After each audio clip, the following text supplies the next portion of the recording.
প্ৰিয় দৰ্শক, আজি পহিলা বহাগ। অসমীয়া নৱবৰ্ষৰ প্ৰথম দিনাই আমি সদায়েই শ্ৰী শ্ৰী পদুমণি আই থানলৈ আহোঁ।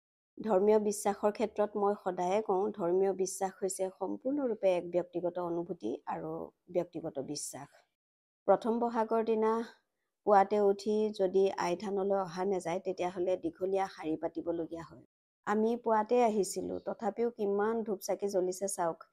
ইতিমধ্যে ভক্ত অহা আৰম্ভ হৈছে।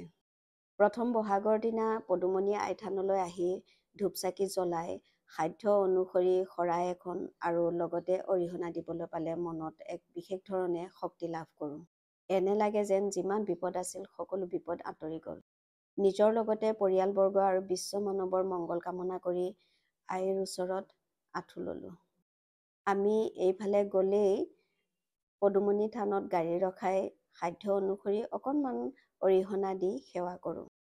আমি আগবঢ়োৱা এধানমণি ভক্তিতে লাভ কৰোঁ মাৰ পৰা এক পৰম শক্তি আৰু আত্মবিশ্বাস।